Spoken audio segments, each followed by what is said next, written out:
Hi friends, Space Marines are certainly cool, but you know what would make them even cooler? Well, if they're all wizard knights, had sweet shiny armor, and arm guns. With all that cool stuff, you have the Grey Knights. The Grey Knights are a rather unique chapter and are one of the most, if not the most, elite Space Marine chapters ever. These fellas are the premier demon hunters of the Imperium as the Ordo Militant of the Inquisitorial Ordo Malleus. The Grey Knights were made at the tail end of the Horus Heresy, right before the final clash with Horus. The Emperor prepared the Imperium for the worst. Well, some would say that the Horus Heresy was the worst, so I suppose the super worst. But anyways, knowing that if he fell, the Imperium would be vulnerable to the ever-growing forces of chaos, the Emperor sent Super Chad Malkador to gather Imperials fit to defend humanity from the ever-growing chaos menace. Malkador brought forth 4 normal human lords and 8 space marines. Most of the marines were likely from his Knights Errant, which were an elite group of marines from all chapters, traitor and loyalist, who performed special operations for Mr. the Sigillite. These Marines were taken to the moon of Saturn, Titan, to establish a new chapter in the ultra super secret fortress monastery on Titan. Originally, this new chapter began with Marines from existing legions, but going forth, all new aspirants would be forged with a special gene seed based on the Emperor himself. Malkador appointed Janus, a former Thousand Son, to be the first Supreme Grand Master of the Knights and began production on the new mysterious breed of Marines. And thus, the 666th chapter was born. Cause yeah, 18, 19, 20, 666. Alright, that's a bit disingenuous as there is an in-lore explanation for this. During the Siege of Terra, there was just so much insano warp energies in the solar system that funky shit started happening. And of said funky shit, one of the funkier shits was the entire moon of Saturn just disappearing into the warp. And then, years later, during the second founding, it finally returned.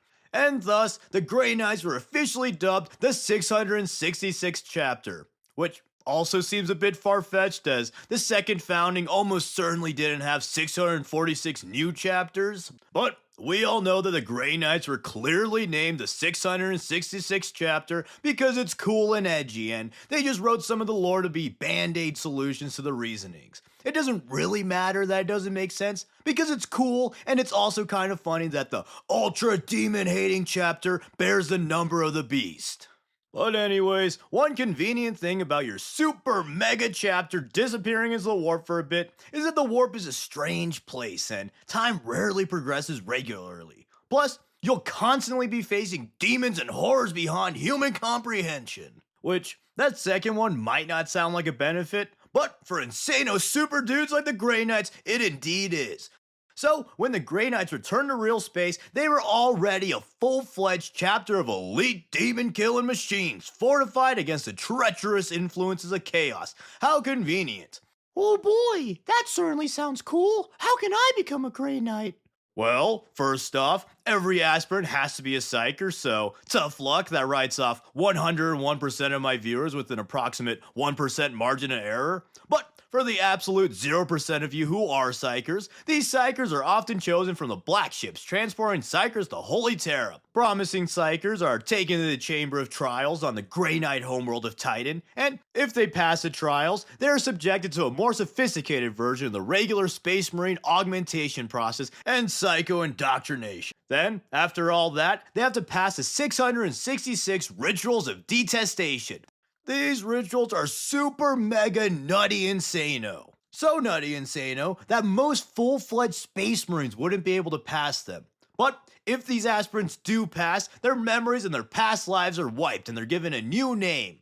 Reborn, the Space Marine neophytes train under a Justicar until they're promoted to novitiates and are officially accepted into the chapter. The final standard augmentation for Grey Knights is a subdermal silver purity ward across their body to further fortify them against the influences of chaos.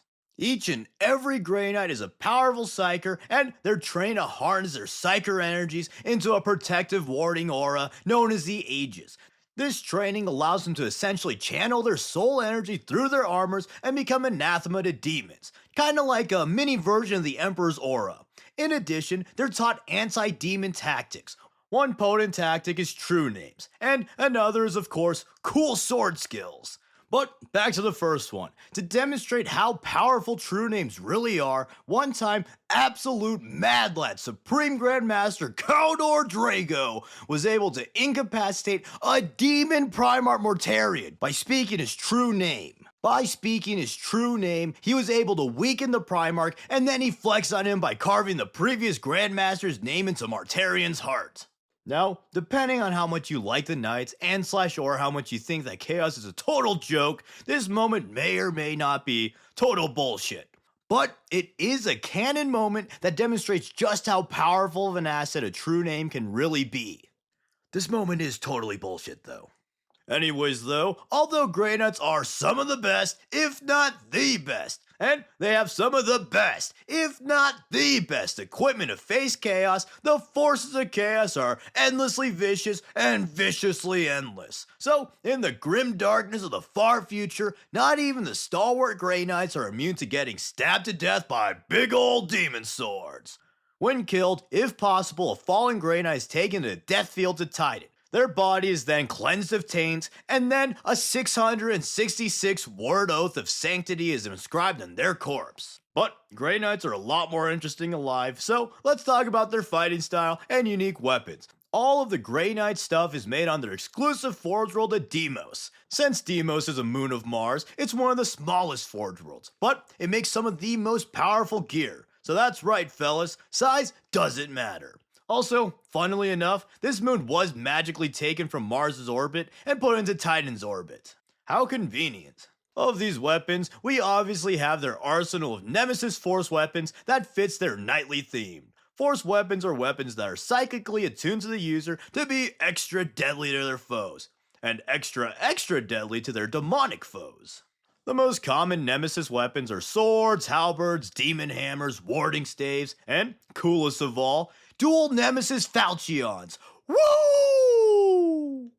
Wait, probably just as cool as the Falchions is the mother flippin' Nemesis Doomfists of the Dreadnoughts and Dreadknights. Woo!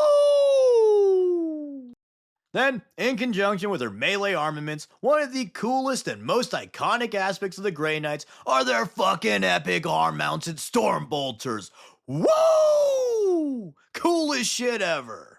Originally, their Nemesis weapons had bolters on them like Custodi Guardian Spears, but they eventually switched to having arm mounts, probably because it's sick as hell. The arm mounts free up their offhand to better use their melee weapons, but it also keeps them ready to unleash ranged salvos at a moment's notice. These bolters are operated with psychic impulses, and each of their bolts are meticulously crafted over many years. To make even a single blessed null bolt, a person pure of soul and devotion is sacrificed. And you thought 50 cents to shoot a 357 was bad. Phew! The sacrifice of a single person is debatably worth it since null bolts are extremely effective against warp entities as it severs them from the immaterium and thus greatly weakening them, if not just straight up killing them. But also, Stormbolters shoot like a ton of bolts, so is like a single burst really more effective logistically than a few guardsmen or a gaggle of devoted Imperials? I don't know, but it also shows how insano and callous the Imperium can be, so that's interesting flavoring at least.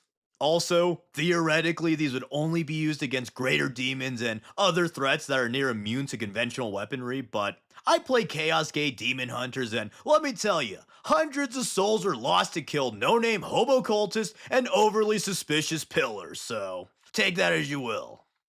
Moving on, some common special weapons that the Knights use are Psy Cannons, Silencers, and Incinerators. Psy Cannons are basically Stormbolters that use an even more insano round charged with negative psychic energy. Then, Silencers are actually a Xenos weapon modified to be used by the Grey Knights. Their exact function is unknown, but it basically focuses and amplifies the user's psychic energies into energy blasts. These blasts are so potent that they could destabilize demons. And then finally, incinerators are basically just flamethrowers, but with, you guessed it, psychic charging. The Promethium used is psychically charged to shoot impossibly hot flames and to melt demons with literal hot burning holy faith. Then, up next, we have their iconic Aegis armor. This is a special modified variant of power armor with special psychic circuitry and anti-chaos wards. Once again, many psychers are sacrificed to forge a single suit of Aegis armor. And to me, this is more justifiable than the damn bolt since the armor isn't really an expendable resource like the ammo is. But thanks to the kind sacrifice of those psychers, Aegis armor is super durable and resilient against demons, psychic attacks, and obviously conventional weaponry. But if they want to be even more unkillable, they can opt for Terminator armor. And uniquely, every single Grey Knight is authorized to use Terminator armor rather than just a veteran, since to even become a Grey Knight, you're already the top of the top. Then, as for Grey Knight tactics, they operate in complete secrecy. Even to other Space Marines, the Knights are either wholly unknown or mere myths, and to those who do witness them, they're mind wiped or executed. To ensure this secrecy, the Knights are only called to face the most heinous chaos threats. When summoned, they try to complete their objective as quickly as possible. So, they'll teleport close to their enemy as possible, wreck shit, and then teleport away in complete secret. And if any other Imperials do catch a glimpse of them, well, the Inquisition will throw a bitch fit and try to execute all those Imperials.